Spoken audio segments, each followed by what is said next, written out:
Today we'll be discussing theories of punishment, the various theories that attempt to explain how the process of punishment. So the first theory is the conditioned suppression theory. So according to this theory, punishment generates an emotional response that tends to suppress ongoing appetitive behavior. And so we kind of touched upon this last week when we talked about some of the benefits of punishment. And one of those benefits was an improvement in mood. We talked about that, but people are upset and they receive some type of punishment. That punishment can kind of shock them out of their bad mood. And this theory kind of says the same thing, that punishment does not really weaken the behavior, but instead it produces an emotional response that interferes with the performance of the behavior. So a person is engaged in some type of behavior, they receive a punishment, and that punishment causes them to become emotional. They become shocked, they become, and being upset prevents them from performing whatever behavior they were involved in that is being punished. So they just kind of get distracted from the behavior that they're engaged in. And so according to this theory, the behavior will quickly resume when the punishment is withdrawn.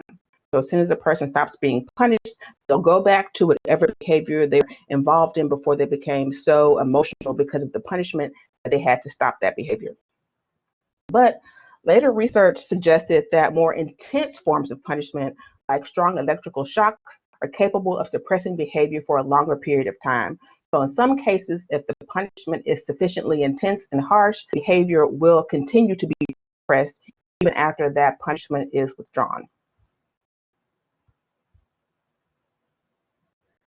So the next theory is the avoidance theory of punishment.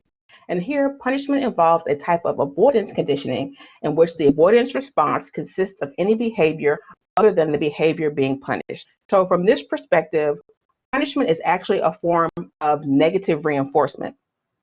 So if there is a particular behavior that results in punishment, any other behavior will be reinforcing because it allows you to avoid the punishment.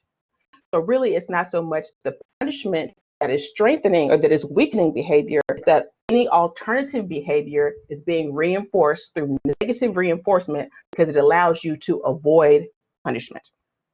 Again, punishment procedures are a form of negative reinforcement. Performance of the alternative behavior leads to avoidance of the aversive stimulus, which leads to an increase in the alternative behavior. So it's the alternative behavior that is being reinforced, and because that alternative behavior is being reinforced and being increased, it leads to a decrease in the punished behavior. So punishment does not directly weaken the behavior, it simply replaces that behavior with an avoidance behavior, and that avoidance behavior is being reinforced. So take, for example, your child is whining, and you punish whining.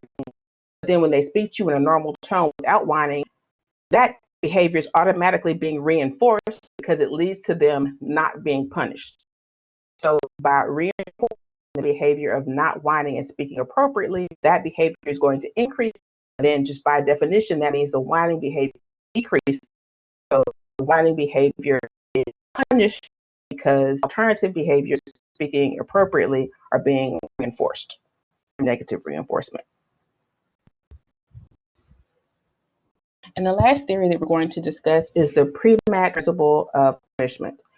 And this theory says that a low probability behavior can be used to punish a high probability behavior. And if you remember last week, we talked about the pre-max principle when we talked about the theories of reinforcement. And that theory says that you can use a high probability behavior to reinforce. So you take a person, allow them to engage in whatever activities they want to, you see what they do frequently and what infrequently, and then you can use that high probability behavior that's performed frequently to reinforce the low probability behavior. So if someone likes to spend a lot of time playing video games and very little time doing chores, you can then say, if you do your chores, you will be allowed to play video games. So you use the high probability behavior to reinforce the low probability behavior. So that was just the pre-max principle. The pre-max principle of punishment says the opposite, that a low probability behavior can be used to punish high probability behavior.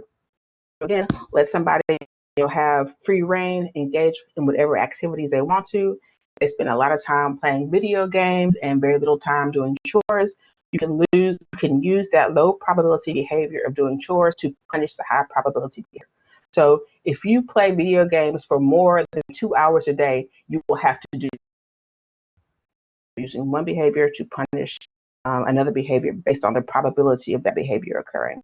And so from this perspective, unlike the other two, punishment really does weaken the behavior. The punishment causes the behavior that's being punished to decrease and be less likely to happen again in the future.